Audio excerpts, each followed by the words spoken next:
This is Holes to Heavens, a show dedicated to kosmos, to mythos, and to psyche. If you like what you're about to listen to, please consider leaving some stars or a review, or you can always share it with a friend.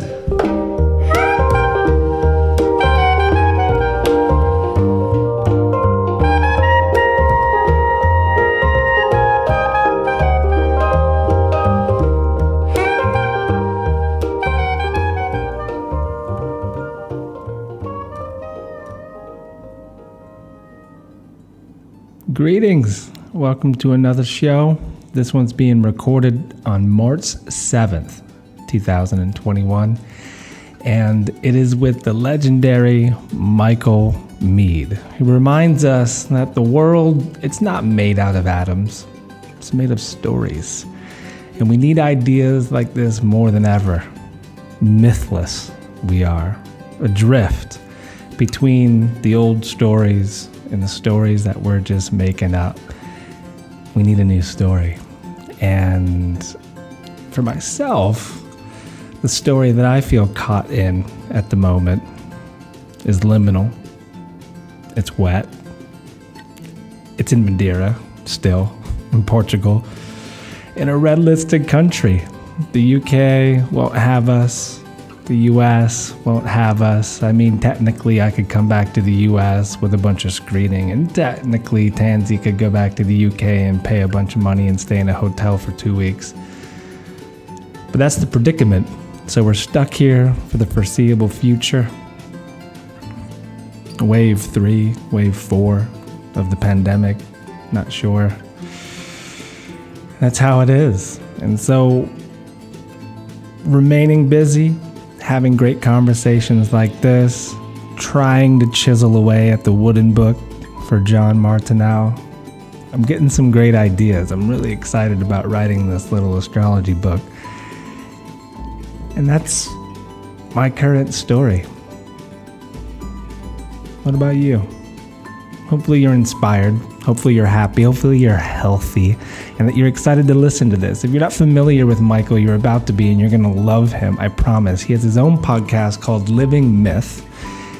Definitely check it out. They're wonderful little 20, 30-minute shows where he just kind of dazzles your imagination a bit with a story or two and with wordplay, deep wisdom. Highly recommend that podcast. It's one of the only podcasts I listen to be honest with you. And you can check out his website at mosaicvoices.com. There's not much astrology on this podcast, I warn you of that, but there's a lot of great material, so you are going to want to listen to it. And if at any point during the podcast you just have this moment of epiphany where the verticality of your imagination is soaring, like you're on the back of some dragon and you're just piercing through the clouds, just open the podcast app that you're listening to it on, leave some stars and a review, screenshot it, send it to me, and I'll link you with any class of your choosing. Could be the complete crypto class, could be Constellating Psyche #1, Dreaming with the Moon, anything. All you have to do is leave some stars, a review, screenshot, send it to my email at cosmonosis@gmail.com. Another way, probably the best way of supporting the podcast, is going to patreon.com/AdamSummer. By doing that, you can choose your pledge level. If you are just at $1, you get access to patron-only shows. So for those of you that are dollar patrons, you've already heard this podcast. 5 and up, parlors once a month and access to every one of them that's ever happened. 10 and up, all the Constellating Psyche classes moving forward. 25 and up, everything I just mentioned, plus the apprenticeship recordings month by month. 50 and up, student parlors as well, working with the apprenticeship material. And that's all I have to offer on there at the moment. The 100 tier is taken, but there is one tier, the golden patron, whose throne is getting a bit dusty these days. There's cobwebs in the windows of the temple, and I wonder when the golden patron's gonna show back up. My heart hurts sometimes when I think about it. And so you could become a golden patron. And you just do that by going to patreon.com/Adam Summer. And that'll do it. I leave you now to enjoy this conversation I had with Michael Meade just a week ago. I'll see you on the other side.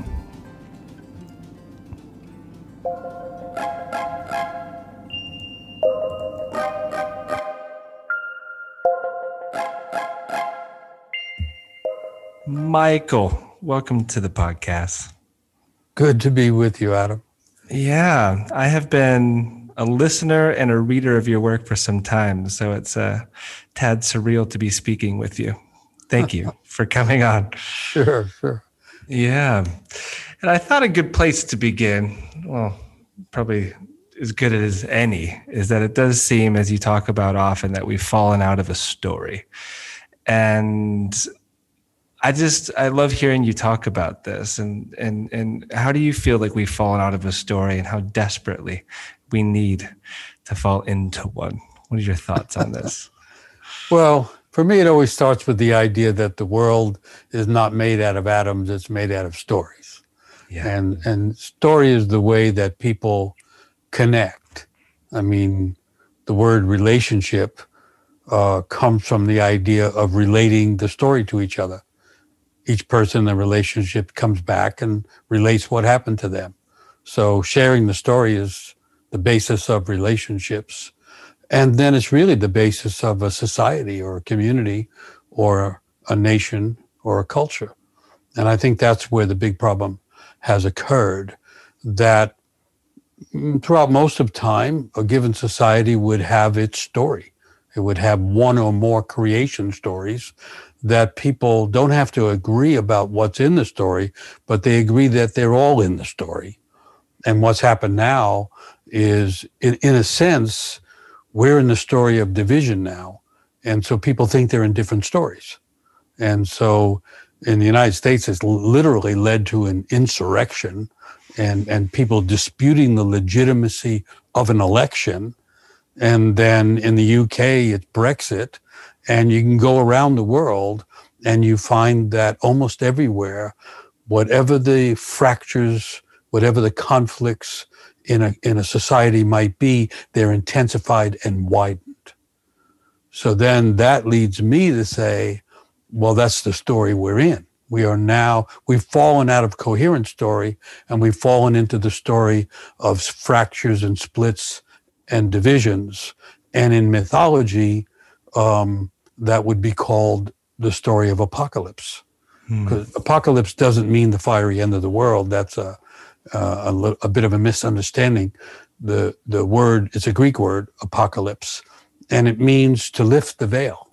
It's one of its meanings. And you lift the veil and you see all the divisions that were in the society that people thought were in the past are actually in the present and are intensified.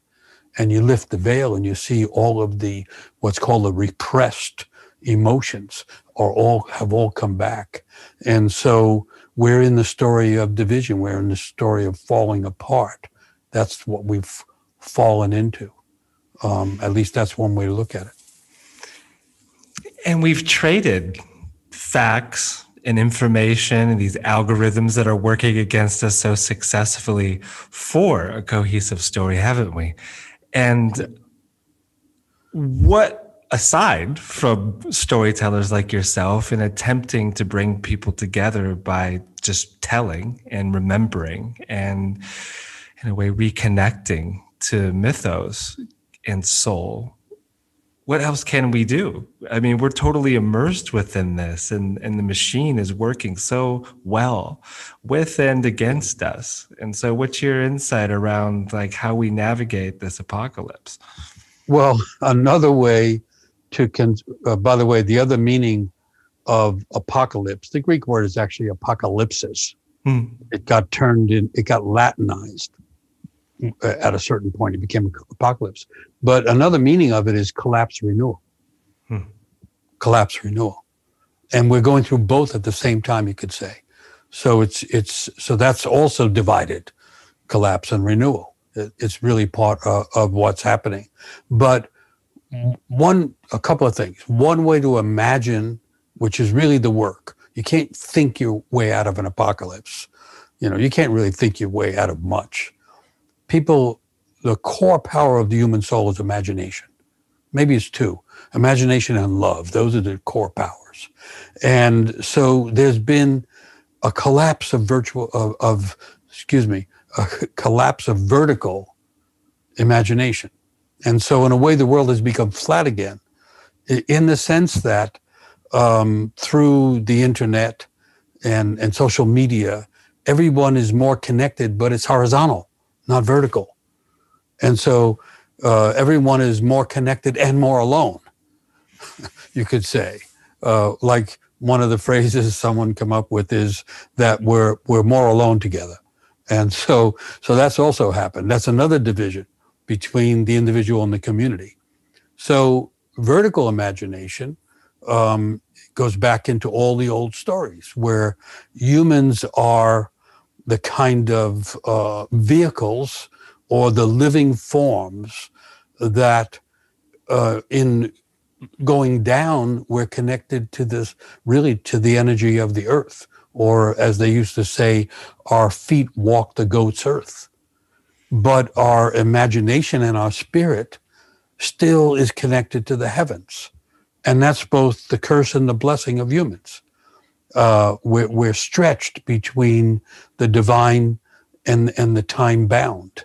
And so, but that used to be called vertical imagination, that people could imagine the depths of the world as being connected to the soul, and they could imagine the heights of the heavens as being connected to the spirit. And so we have to keep finding that. That is not a production of society. That's an essence of the soul. And so that's the way, one way to get back in. And that's connected to a very old idea that humans are the make-weights between eternity and time. That is to say, the word make-weight comes from the olden times when they used to weigh gold or silver, precious metals. They used to weigh them by a scale, and on one side was the make-weight, on the other side was the precious metal, let's say gold. And so lead would be the make-weight, and gold would be the precious thing.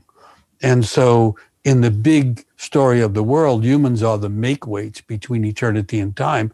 And what that means is history isn't something made outside ourselves coming towards us. History is made in the depths of the human soul. So this is a radical story, which is that the more people can live the essence of their life into consciousness and out into the world, express it into the world, the more that imagination, that spirit, and that amount of soul becomes a weight, a make-weight, that shifts the world towards creation rather than collapse. The imagery. And the vertical imagination, this was actually an idea I wanted to talk with you about tonight. So I'm glad it came up so early in us talking. And there's something that you say that I use often as well, just in the elemental components of it, and just understanding how far spirit and soul can stretch in each direction, that the fire in the air moves up, and this is spirit and imagination, as you talk about, and then the water and earth descends because soul descends down. And they can only move in equal portions in each direction, depending on the depths of one's soul and how far the imagination can stretch. Right. And so when you talk about this old idea of vertical imagination, where does it come from? Because I've only, I think, heard you talk about it in such a way. It's not an original idea. It just seems so because it's literally forgotten. Yeah. And so you find it in alchemy. If you want to look into the Western, alchemy is the last residue of Western mysticism, you could say. Sure. And you find it in mythology. The idea that if you go to like Native American stories, they talk about the Great Spirit. The Great Spirit is a reference to the source of life and being and creation. But so they imagine the Great Spirit as being above. Great Spirit, they call it, that's up above, and then Mother Earth is below. but humans are both. And so they have their sense of being lifted by the Great Spirit, and that accounts for that. And then they have the sense that the earth is accepting our feet every step we take, even when we make a big mistake. The earth doesn't reject us. The earth is the source of grounding, but also forgiveness, because it keeps accepting us, even though as a collective group, we're ruining the earth, but the earth accepts that.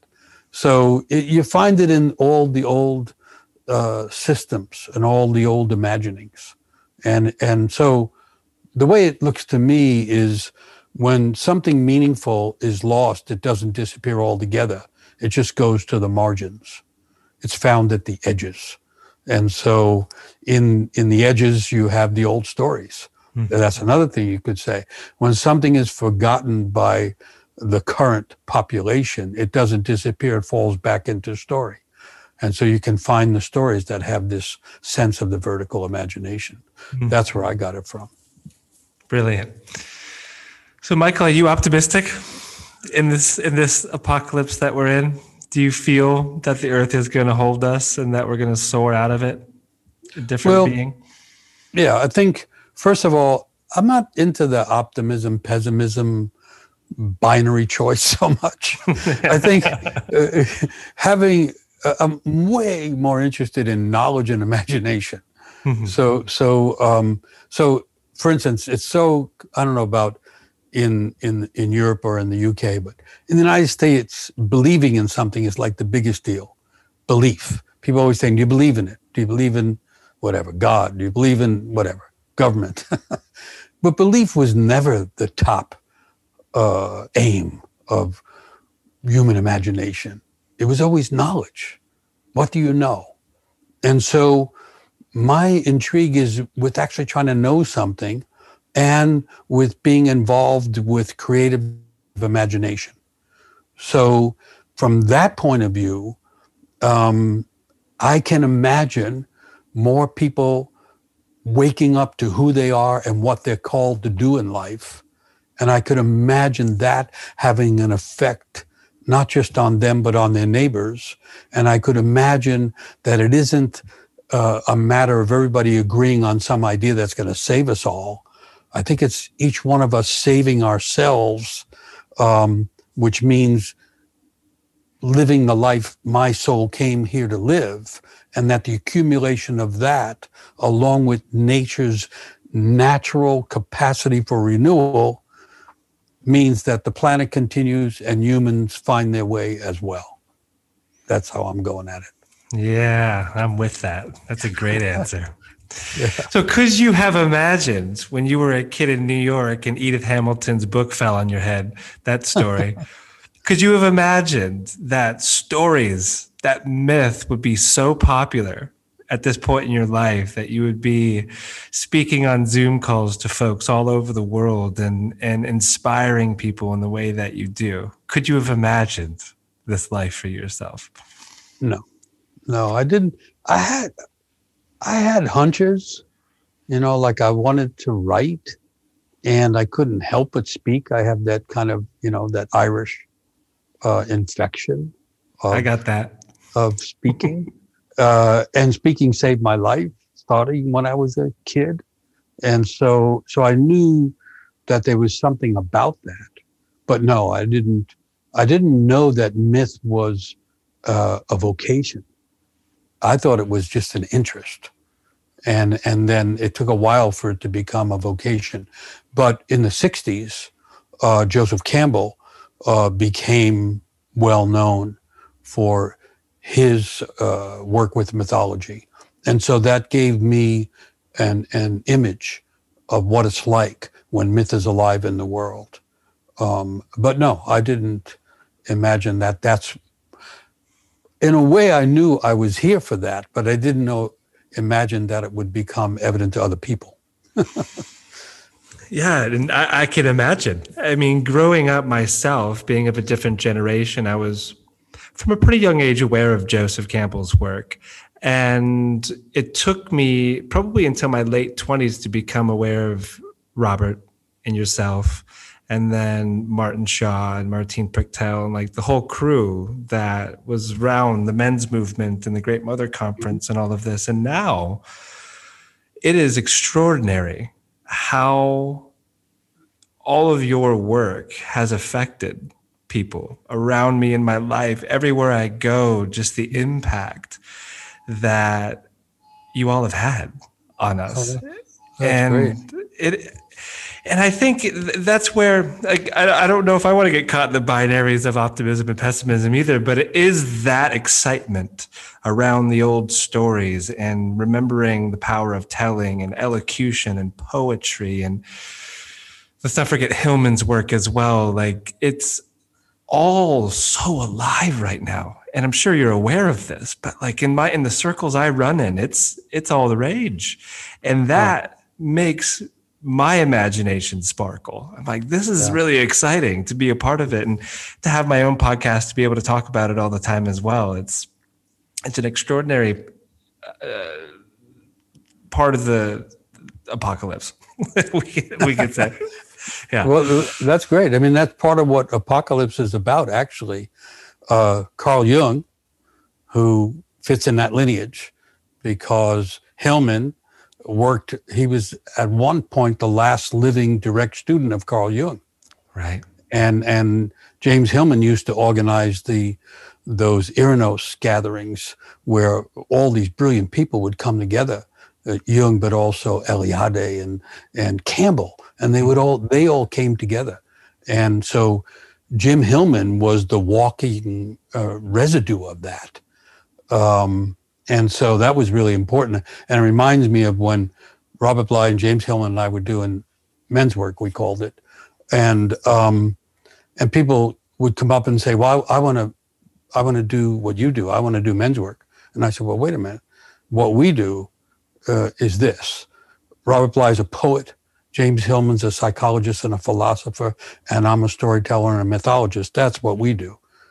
Which one do you want to do? In other words, that was the work. That always was the work. And so that's great that it's having effects. I'm not always that aware of the effects.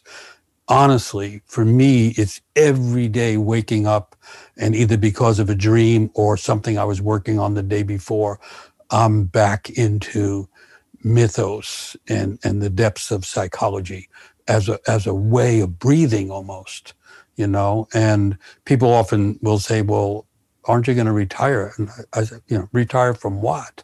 I always say, why retire when you could refire? and so anyway, I'm always so thankful about the fact that I just get to work with mythology and things that have enduring meaning. And that's what keeps me going. And I'm glad to hear it's having so much effect. But it is, so if you go back to Jung, early on, I would say 1930 or something like that, mentioned the archetype of apocalypse. It's not well known that he was talking about that, but he was early on. In Aeon, right? Yes. Mm-hmm. And his idea was that the purpose of apocalypse was to bring the great self back to awareness. So Jung's idea, his core idea in a sense, was that everybody had a greater self within. The ego was the little self that thought it was the big self, but really it can't handle the world or even one's individual life. But what the ego doesn't know is known by the great self. And actually Jung got that idea from Asian mythology.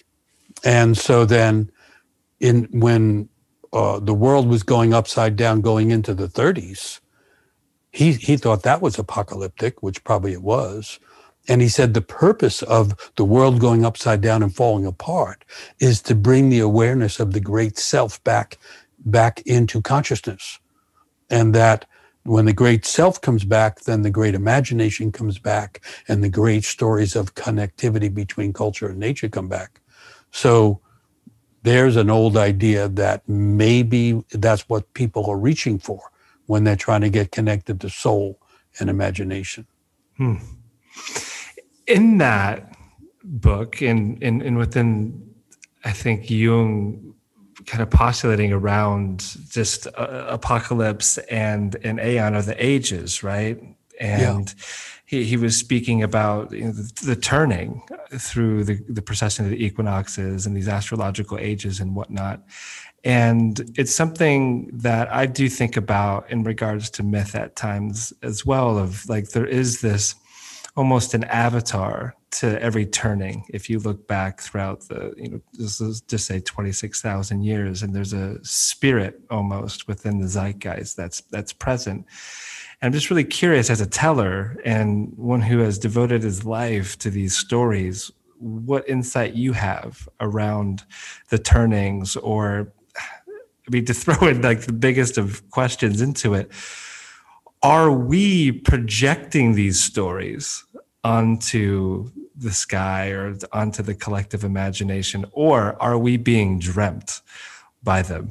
Like, what do you feel is the spirit of this? Well, the answer to that is yes.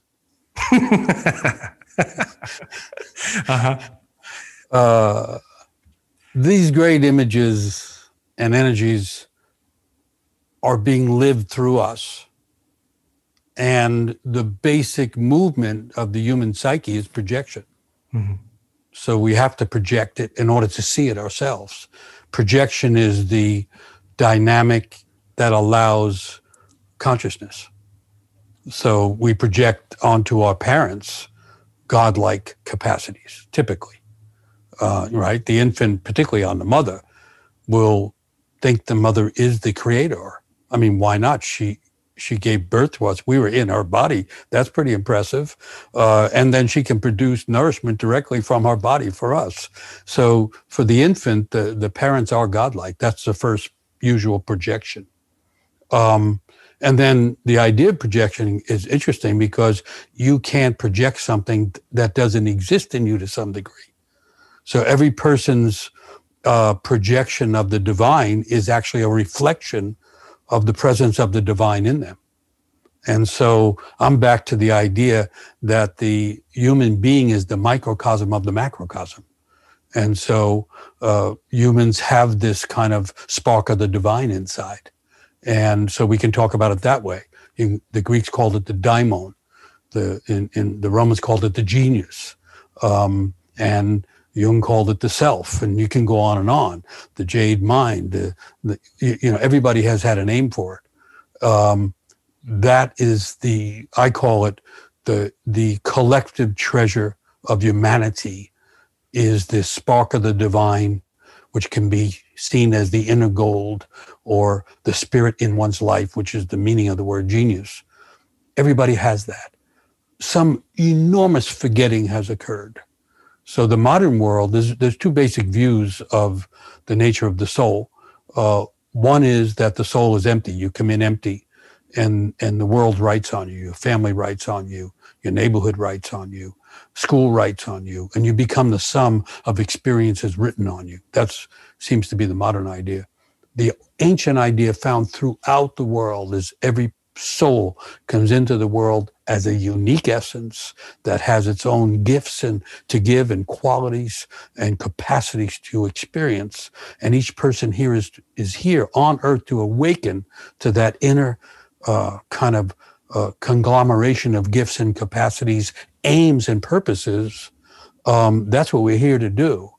And that got forgotten, partially because everybody lost a sense of a rite of passage. Mm-hmm. Again, you go back just several hundred years and you still find active rites of passage throughout the world. And so the idea there was you go from a single cell somewhere to an infant to a child, all through the process of developing.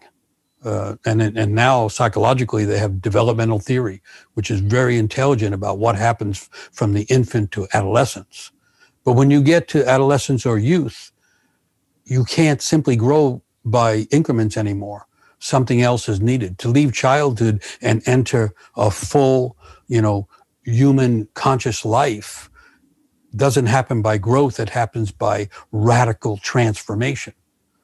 And so at that point, cultures, societies, tribes would help that to happen in the girls and the boys by having a rite of passage.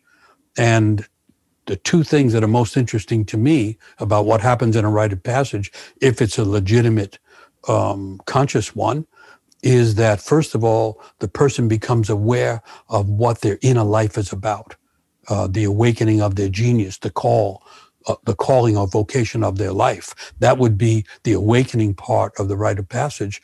And then the second, also very important part, is some healing would occur. The idea is to be human is to be wounded. And the wounds, some particular wounds, occur in infancy when the child is dependent and defenseless. And so we have to fit in, we have to go along and adapt to the program of the family. And the family has no idea what the gifts of the child are. That's the setup. And so everyone then is growing and carrying wounds. And what is missing in the world for most people is that transition where they become aware of who they are in their essence and what the calling of their life is, and where the beginning of healing occurs. Conscious recognition that I was wounded when I couldn't do anything about it. It's not my fault, but the healing becomes part of the future, the rest of one's life. Those two things are missing. And so from there, you can explain the lack of leadership, the lack of imagination, the kind of lack of understanding that healing is part of the road of life, all kinds of things, just from looking at that missing ingredient. So because we lack it, and so many of us haven't experienced it, even by life forcing it upon us quite yet, then where do we seek it, right? Like, where do we go and find it? Is it a medicine ceremony? Is it becoming involved with Sundance? Is it trailing ourselves, like just falling around the old ways? Or is there a way in which we can have our own soul confrontation and awaken the soul in that sense? I think a lot of people are confused by this, like, oh, I missed it. I missed my initiation. Yeah. So now I'm uninitiated. And so what's your suggestion for someone, say in their 30s or 40s, who feels like they missed it out? I understand the feeling. I mean, that's what happened to me. I was dealing with radical life experiences and going, I can't even find someone to speak to about it, what I've experienced. What do I do? And that's when I started to study anthropology and found this whole idea of initiation and rites of passage. So here's a way to look at it. It's another archetype. So earlier I was talking about Jung's idea of the archetype of the deep self, which is like the organizing, centralizing aspect of the human soul. The initiation is the archetype of transformation. So here's the way I usually talk to people about it. By the age of 20 or so, everyone has had an initiatory experience. It just has not been recognized as such, and it's incomplete. So for me, the experience I go back to, back in the 60s, I was drafted into the Vietnam War. And at the time, it didn't seem like a legitimate war. It wasn't even a declared war. And I couldn't even understand what the purpose of the war was. And it certainly seemed to be an inhumane undertaking. And so I just sent him a letter back saying, I'm not going to come. This thing's not even legal. And, but if you have another war, let me know. I thought I was being very thorough and open-minded. And then, of course, the officials came knocking at my door and said, you either go or you go to jail. Anyway, I went into the army, but I was a really bad soldier because no one had told me that you have to follow orders. And so they would give me an order and I said, I'm not doing that one. What else do you have? So anyway, I tried to avoid jail and I wound up in jail. And then when I got in jail, it turned out, what do? They give you orders. So I was a really bad prisoner. So then I wound up in solitary confinement for quite a long time. So now I'm all by myself in a cell. I'm 20 years old.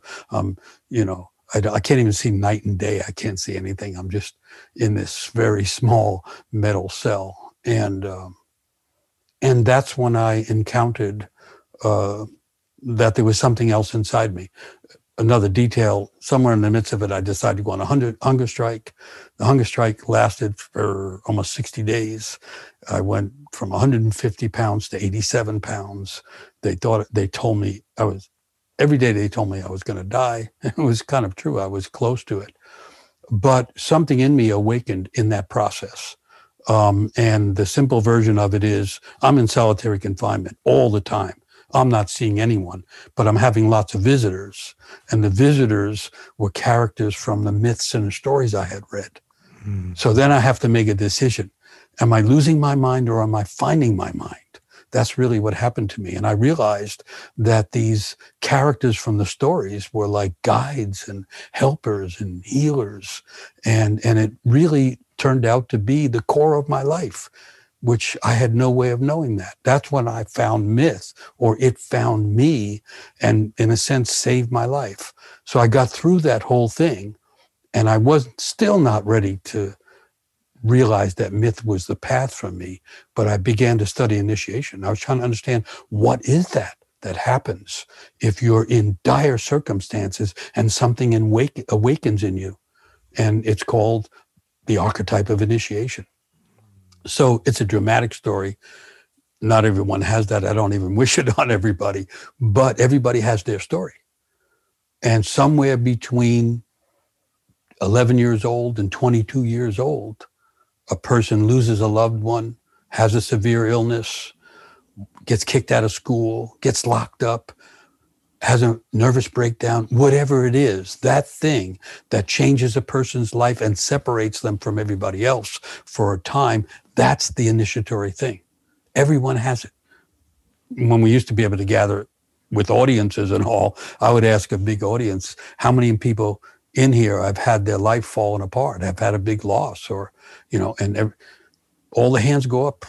Some people put up 2 hands. Everybody's going, yeah, we've had that.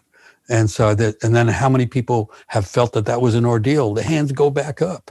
And then I said, and how many people completed that process by being welcomed back by a conscious community that understood that you had become a transformed person? And you'd see only a few hands go up, and they were mostly faking it. So what's happened is people have unfinished initiations. And if it didn't happen early in life, even though I think usually it does, then for some people, when they get divorced a little bit later in life, and divorce is that separation, and it goes all the way down through the body to the soul, and it really can be devastating. And it's really an initiatory type experience. So I think it's very common. And because it's an archetype, it can't go away. It just disappeared from view.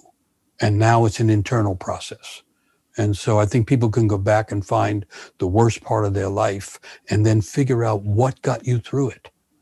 Because what got me through it was imagination, or mythic imagination. And so I come out of that cell having lost, I don't know how much weight, my clothes are hanging off me. I've lost my mind for the most part. I'm completely disoriented.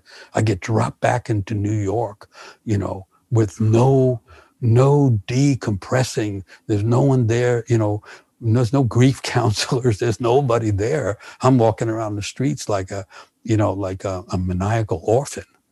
But what I had was this connection to mythic imagination and mythic stories in a way that was serving as almost like a balance to all the psychological, emotional distortion that was going on. And it took me years to get a completion to that, which, by the way, I wound up convening a retreat with over 100 men in this case who had either gone to Vietnam and been in battle, or gone as a medic, or had left the country to not be drafted, or had been a draft dodger of some kind, so that everybody who was affected by the war was represented in this conference.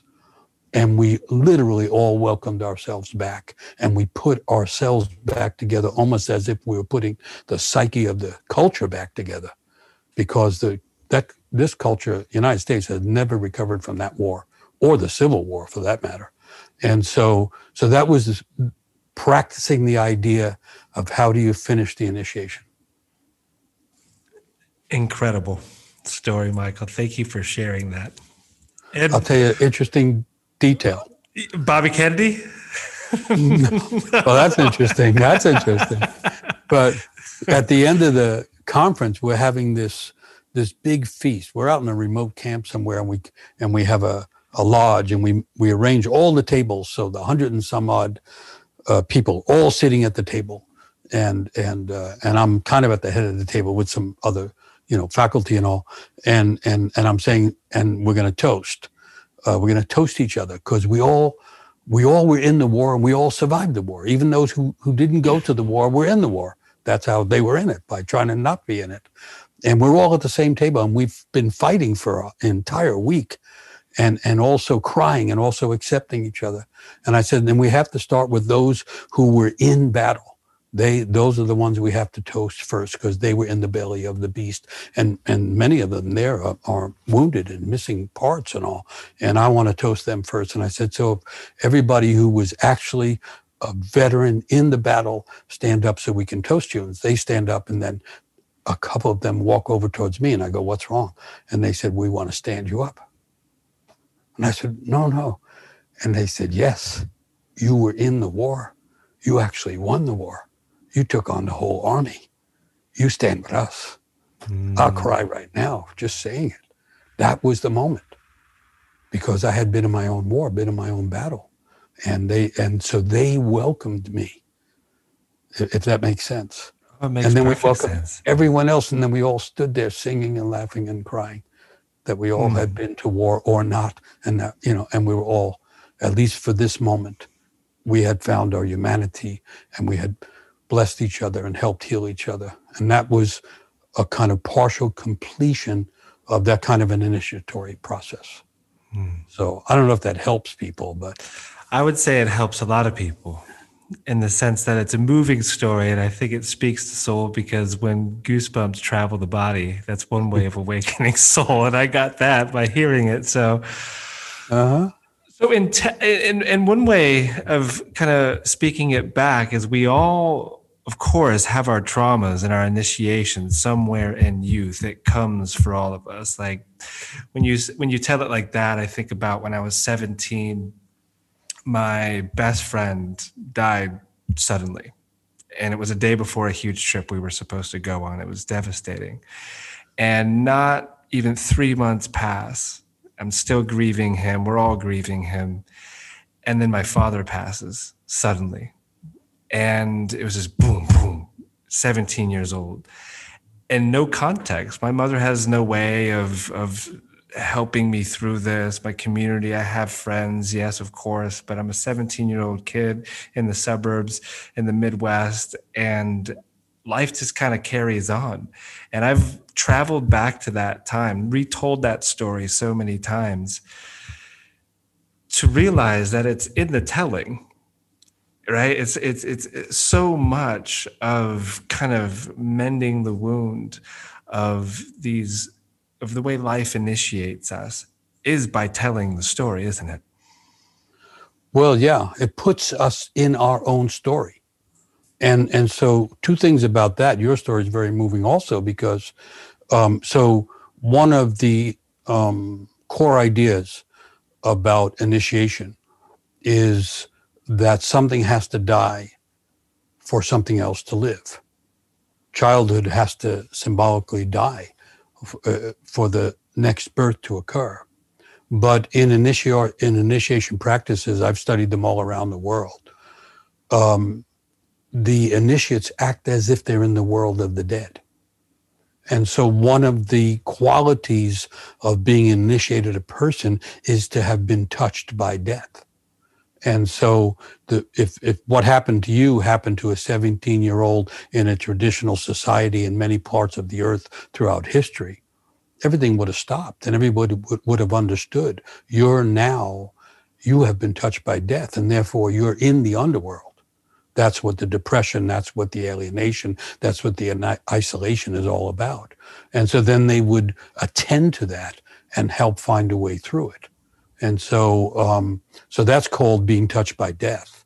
And it's a really significant initiatory experience. And because then, so the basic idea is life, death, renewal. That's the basic mystery of the world. It's the mystery of nature, and it's the mystery of culture, even though culture keeps forgetting it. Life, death, rebirth.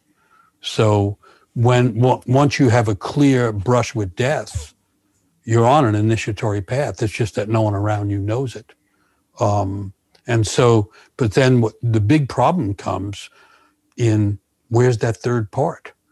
You have that still palpable feeling and sense of loss that happened because of those two significant deaths at a critical time. And then the third thing that would complete it would be full recognition by a conscious community that understands that you're a different person because that happened. And so the story I was telling about, coming back and bringing people from the war together, we actually, believe it or not, have to gather a community to help us finish the initiation. Yeah. That's what it's come to. That it's a very abnormal thing, but you almost have to fashion a community to finish the process. And in that case, it was pretty clear to me, because it was about a specific war. I could gather people. I didn't know if it was going to work, but I could gather people whose lives were affected by that war. And then we made ourselves a community of healing. And we actually, in a sense, made the warriors into the healers, which turns out to be a very old Irish thing. The Irish things. And so, having swapped stories about our own way of becoming initiated in this life, do you have a story for us, Michael, that might relate? Is there one? Well, let's see. I always go by what comes to mind. So storytelling is so interesting because I learned early on that I couldn't get stories to serve me. I had to follow where the stories were leading me. And so many times I have had the experience that I'm doing when we used to do in-person events, and I'm on my way to the stage and I have my plan, I'm going to sing this song, and then we'll have this poem. Then I'm going to tell this story. And on the way to the stage, another story comes to my mind. And sometimes a story I don't even understand, and I have to tell that one. I learned the hard way. If I don't tell the one that the muses are sending, then I can struggle for at least 2 weeks. Seems to have a lunar cycle to it. But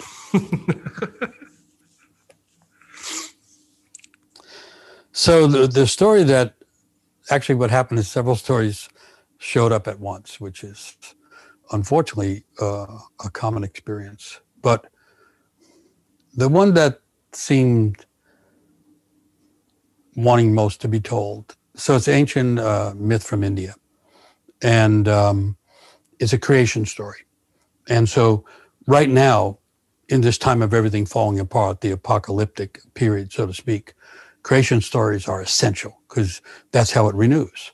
And so this is an old creation story. And in ancient India, Vishnu is the god who dreams up the world.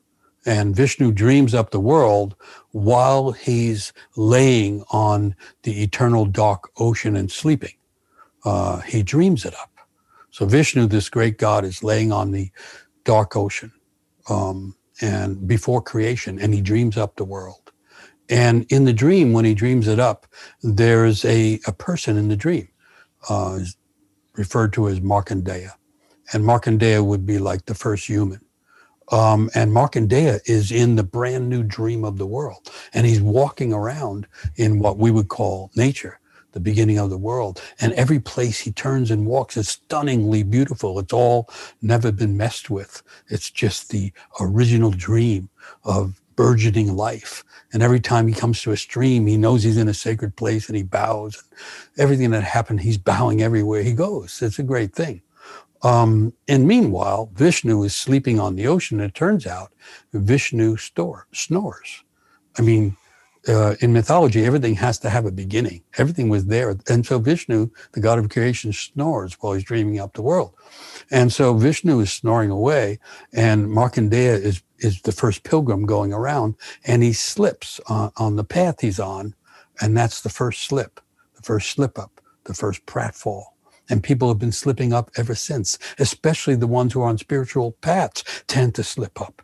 And in this case, Markandeya, the first pilgrim, the first human, the first, visionary, slips on the path. And when he falls into the mouth of Vishnu, who is sleeping and snoring with his mouth open. And Markandeya falls out of the mouth of God, and he falls into the eternal dark ocean. And so now he's gone from the beauty of creation into the emptiness of the dark ocean.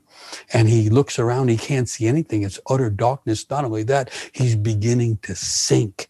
And he's sinking into all of the emotions we could imagine of despair and loss and fear and anxiety and everything.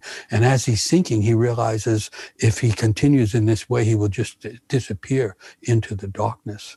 And at that moment, although he realizes he can't see anything, even though he was just seeing pure beauty, he sees inside himself some kind of image. And as soon as he sees that, he feels a buoyancy. And while he pays attention to that, the buoyancy lifts him back up from the interior of the dark ocean back to the surface of the ocean. And he now is looking around again, and he sees what looks to him like a low-lying mountain range that's glowing a bit. And he thinks that must be the earth. And so he invents swimming on the spot, and he starts swimming with all the muscles and cells of his body as fast as he can towards what he thinks is a mountain range that represents the earth. He's looking for some solid ground. And as he's swimming closer and closer, he realized what he thought was a mountain was the sleeping body of the god Vishnu laying on the ocean that he's swimming in. And as he swims towards the divine, towards the God of creation, a big hand comes out and lifts him out of the water and pops him back into the mouth of Vishnu. And he finds himself walking around in the original dream of the world again, and all the beauty is there. But he also knows that all the despair and all the darkness and all the loss is there inside him. As a matter of fact, he's still dripping with the waters of the eternal dark ocean. And he realizes this is the condition and the state of humanity. Living myth. Vertical imagination as a life raft. Yes. What a good swimmer images make you be. That's a good one. I'm happy that came through. The question becomes, how do you swim towards the divine? And so that swimming, you could say, is the art. Everybody who's an artist is inventing art every day. The world is being recreated every day. And so the way a person swims could be the art that they do. It could be the meditation that they do. That's a kind of a quiet form of swimming.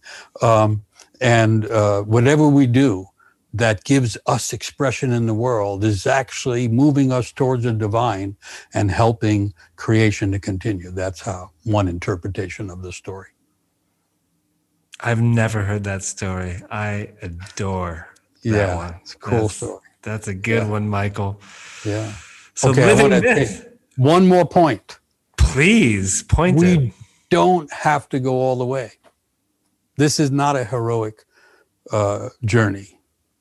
Solely heroic. We don't have to find the answer. We don't have to have the next strategic plan for the earth. We just have to be swimming towards the divine, and the divine come and meets us. Yeah. That which we are longing to be near is also longing for us. The way they used to say it, it's not just that the seeker is thirsty, it's also that the well is wanting to give water. It's not a heroic process. More like Markandeya. It's being inventive and creative and recognizing and accepting the suffering and being the swim in the midst of it. And then something unexpected, up to that moment unseen, secretly divine, comes and takes us the rest of the way.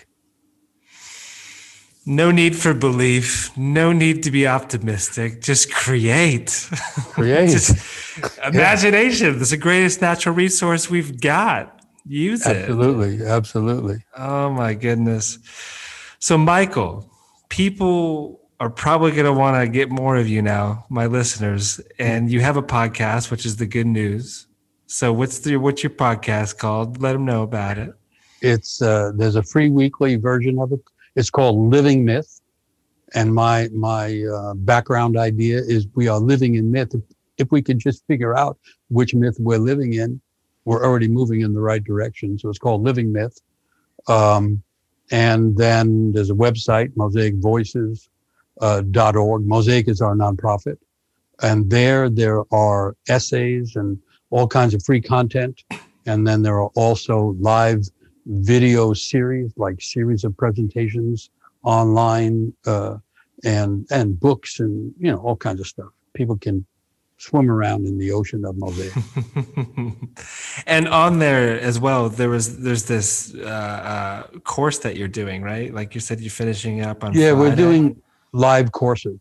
Yep. The one we're doing right now is called Hidden Abundance. And the idea behind that is, as the world is full of scarcity, not enough food, not enough dwellings, people, all kinds of people that are nomads now, and certainly not enough truth, and certainly not the scarcity of imagination, and even a scarcity of eros and love. But the idea is whatever is scarce and missing in the world has to be somewhere, and typically it's inside. So I'm calling it Hidden Abundance, and the course is about the different issues of how we imagine and how we find hidden abundance, and what are the obstacles in an individual person's life. So that's on there, and a bunch of other stuff about rites of passage, a really great series on collective rites of passage, how we're all going through a rite of passage together. Yes. And just to stress for everyone listening, your books are incredible. The first book I ever read of yours is Fate and Destiny, and it completely reworked my understanding of the two forever. It's an issue that I deal with. I mean, one of my occupations is as an astrologer, Michael. And so the whole fate versus free will debate that constantly rages on within the community. Yeah. Working out those ideas in your book, it's incredibly inspirational. So thank you for writing. Thank you for telling. Thank you for being such an inspiration for a lot of us. Those of us that are listening. Okay. Well, thank you for listening, Adam, and for being so present and having your own good questions and comments. Thank you. Yeah, you're very welcome. And I would love to have you again on someday if you're open to it, Michael. Let's keep in touch. Okay. Have a good day. Be well. Okay, bye. Ciao.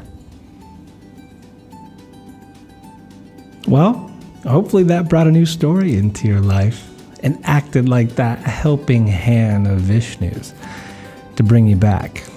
That was Michael Meade, everyone. You can check out his podcast, Living Myth, or visit his website at Mosaic Voices.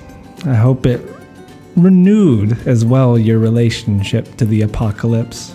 This idea of it also is a collapse and a renewal. Collapse and renewal.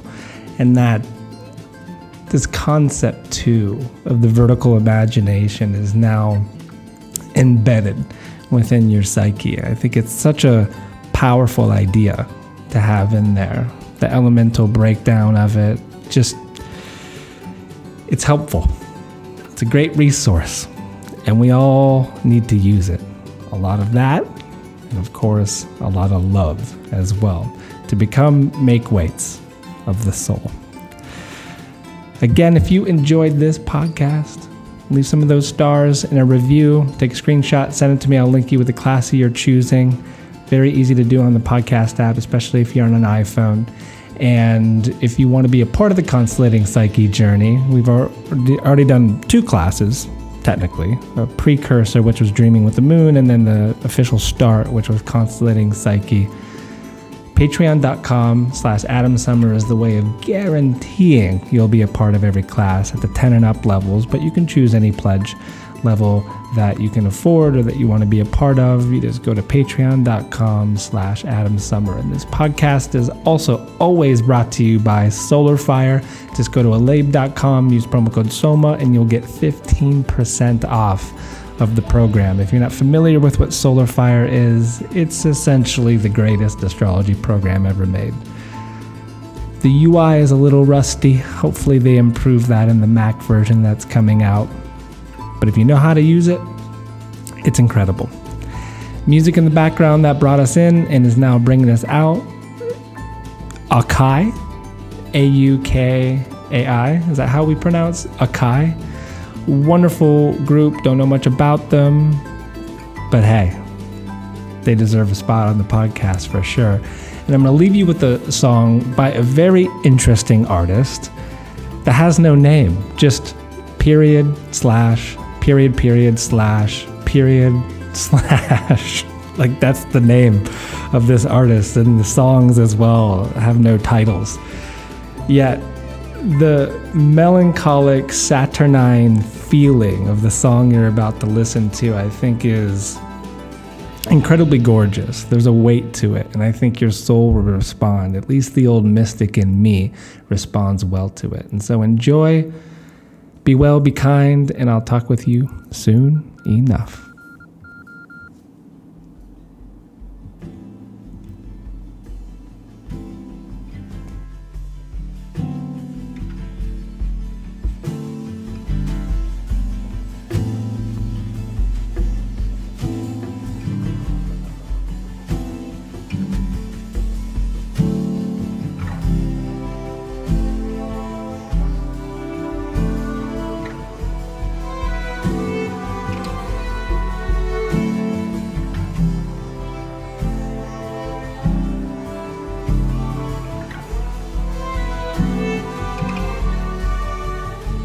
There was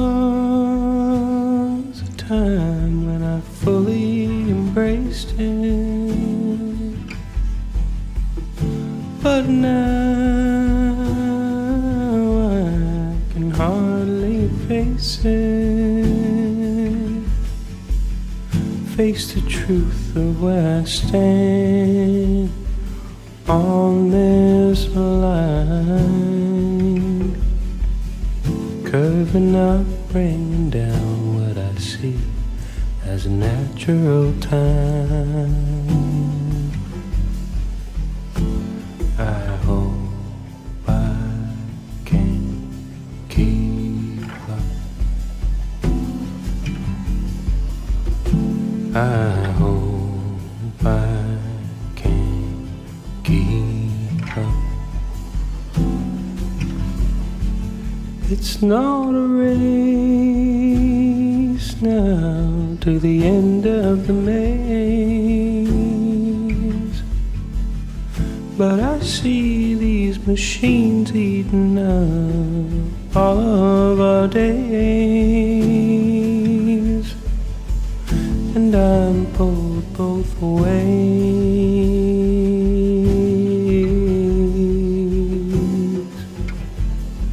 to leave it on stay.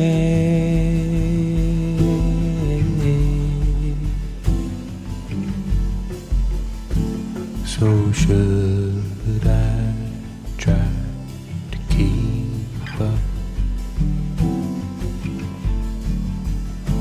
Or will I try to keep up?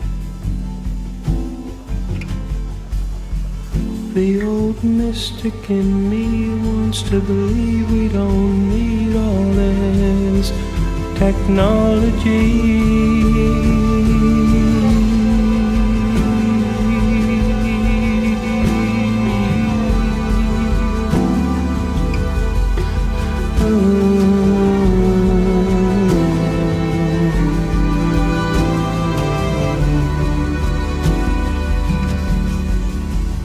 And I know it's not in my hands.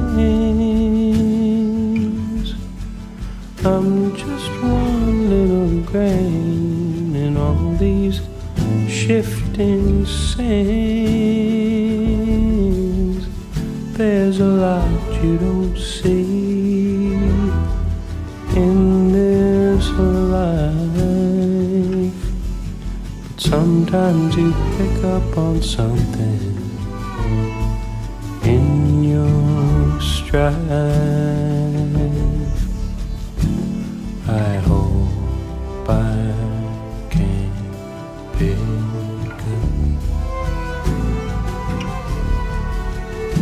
I hope I can pick it up.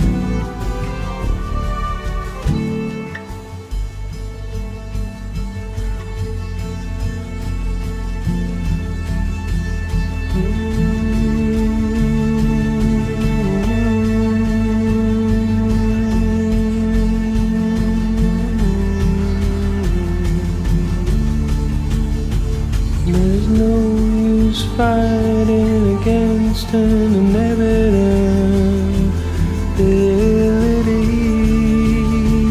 But if you don't listen to suspicions at all, then you'll always agree. And I know there's no sense in trying to be the world's police. But I wanna see humans and cities as more than just a disease.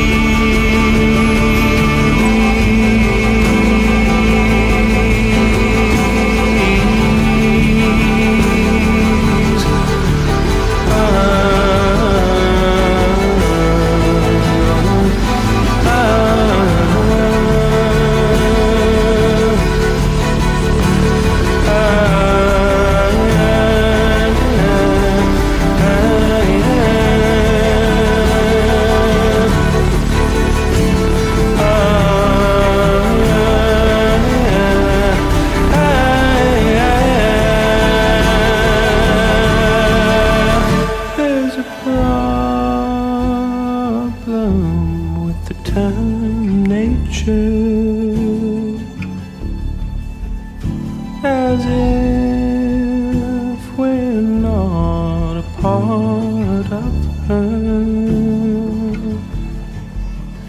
and this mindset to conquer comes to no good end, of that I'm sure.